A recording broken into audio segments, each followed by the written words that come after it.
Hello, it's John Heaton, and today I'm going to review the relatively new Dylan film, which is out in cinemas now. It's been out since Christmas Day in the US, but it didn't come out until mid-January in the UK, and it didn't hit Budapest cinemas until February the 6th. So I saw it a couple of weeks ago, and it's excellent. It's called A Complete Unknown, and it covers the period from the beginning of his career up until the period when he went electric, famously in 1965, culminating with the Newport Folk Festival, when he shocked half the audience by playing loud with a band. Anyway, Timothy Chalamet is playing Dylan, and apparently he trained for months and months how to sing the songs, and there are times when you're watching the movie when you actually think it's Dylan singing, because he's got the job down to a T, singing beautifully, and the phrasing is right,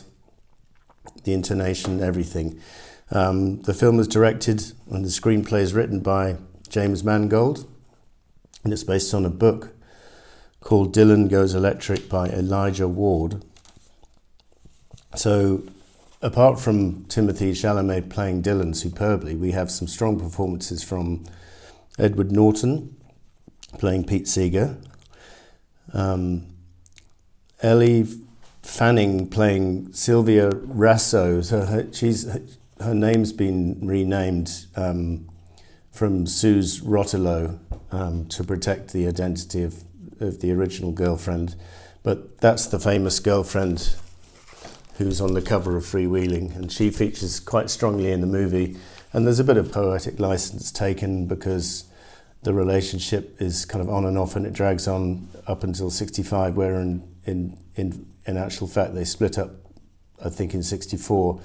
Anyway, that's forgivable. Dylan apparently was consulted on this movie and gave Timothy Chalamet a lot of advice, and hence the film has an air of authenticity about it, which is very refreshing. And Joan Baez is portrayed by Monica Barbaro, very strong performance from that actress.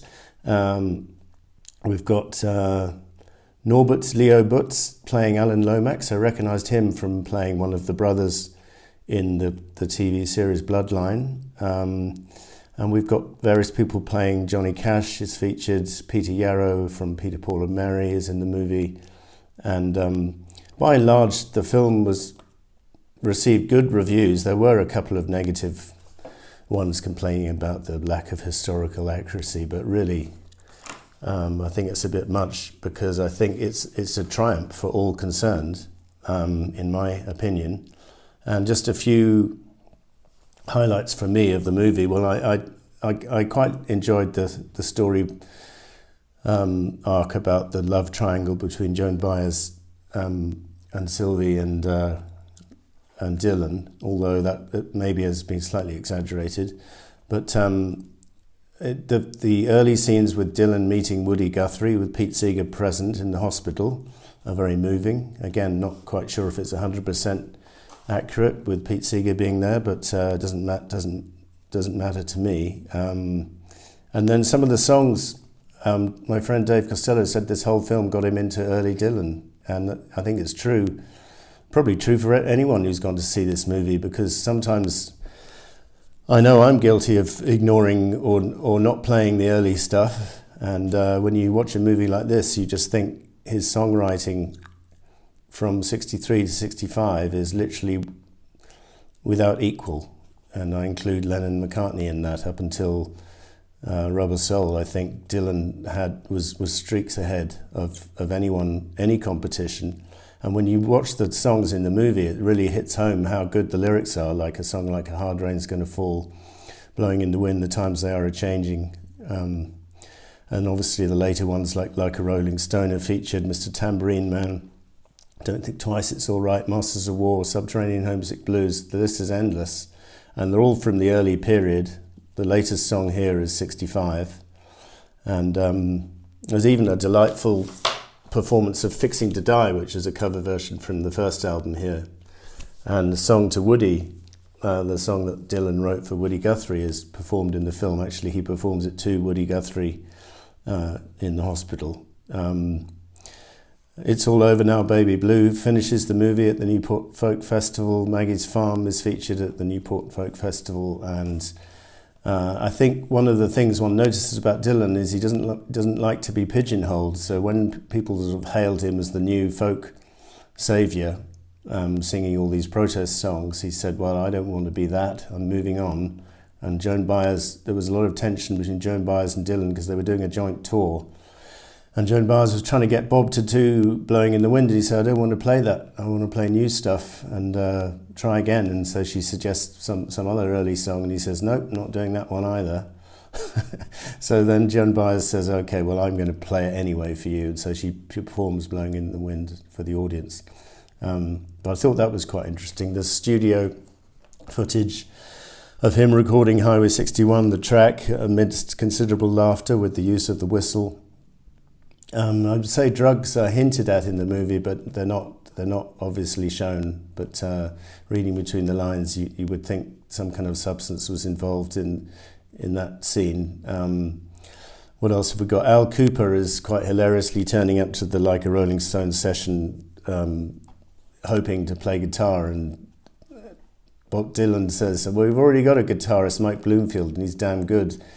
And Al Cooper, instead of like going away with his tail between his legs, says, well, I'm gonna be damned if I'm not going to play on this track. So he goes straight to the organ, and then they launch into this take of Like a Rolling Stone, and sure enough, Al Cooper's got the organ part down to a T on the first take, which probably is not quite historically accurate, but anyway, that is obviously it's a wonderful track and a wonderful contribution. So when we get to the English, to the Newport Folk Festival 65, you've got various people complaining, saying, well, what are you going to play, Bob? You better play folk. You better not play any of this rock that you're featuring on your latest album. And when they play Maggie's Farm, Pete Seeger's very upset. And he to this day says he was upset because he couldn't hear the words rather than the noise of the electric guitar. And there's a rather sort of fanciful story about him getting an axe and threatening to cut down the electricity, because he goes up to the mixing board and says, turn that down, and they goes, nope, that's the way Bob wants it, and so they keep it. And so anyway, that's Pete Seeger. Peter Yarrow from Peter, Paul and Mary is featured, and a whole sort of theme through the movie is Dylan's above all this pop music which is being played, and the Beatles are mentioned in a sort of rather derogatory fashion. But anyway, as I say, the songwriting-wise, he was in a class of his own during this period of his career. My son Tommy saw the movie and said it was a pity the film ended before he became great. Well, he didn't really mean that he wasn't great before, but I think what he meant is that some of his favourite stuff of Dylan's is post this film. Like he's particularly fond of Leopard Skin Pillbox Hat, Gonna Change My Way of Thinking from Slow Train, and The Groom Still Waiting at the Altar from Shot of Love. And me personally, if you ask me what my favourite Dylan period, it would be Blood on the Tracks, Desire, Street Legal, Slow Train, those 4 albums. But when you watch a movie like this, as my friend Dave said, it really gets you back into the early stuff. And it's a bit like when you're watching Concert for Bangladesh and you see him perform Hard Rain's Gonna Fall and Blowing in the Wind and Mr. Tambourine Man, you think, yes, these are the classic songs which he should be playing at this concert, and you sort of thank God that he's not playing 5 or 6 songs from the current album New Morning, the most recent album New Morning. That would have been not quite so sensational, shall we say. So anyway, I've mentioned the songs played. What else? Yeah, I want to mention this movie because this movie concentrates on more or less a 2 or 3 year period, and it does it very successfully. And people say, well, why can't we cover the whole career? Well, very difficult to cover Dylan's career. And this movie, I'm Not There, from 2007, had no fewer than 6 actors playing Dylan in an attempt to capture the various periods of his career: Christian Bale, Kate Blanchett, Marcus Carl Franklin, Richard Gere, Heath Ledger and Ben Whishaw. And it's a superb movie, and it does succeed to some extent in capturing the sort of ups and downs, and sort of artistic variety which Dylan achieved throughout his career. But as I say, this movie is focused on the period, leading up to the electric scandal. When he dared to have musicians and playing along loud with him. And to this day, Dylan has always been a mixture of styles. He hates to be pigeonholed. And even at the Newport Folk Festival, when he played Maggie's Farm, and Like a Rolling Stone, and what was the third one? I can't remember. There was a third electric one. And then he went off stage, and then he came back and did an acoustic version of It's All Over Now, Baby Blue, which is in the movie, and he actually, in reality, did Mr. Tambourine Man acoustic as well. So he's never been in one bag, and even in Newport 65, he was doing acoustic at the end, and of course the crowd went wild. And it's still a debate today as to how much of the crowd disagreed with what Bob was trying to do, because they were sort of folk purists, sort of a bit snobby about their folk music, and they didn't like to be sort of the music to be intruded on by loud electric guitars. But that was a bit of a foolish sentiment, and they do look very foolish now looking back on it. But that was the folk scene at the time. So anyway, that was the film A Complete Unknown. It's in my local cinemas. I saw it in a very small sort of cinema off to the side here in Budapest, and it was in English with Hungarian subtitles. And apart from a lady whose mobile phone went off in the middle of the film, which is to me unforgivable, can't believe it, and someone shouted at her and she left the theatre in a hurry.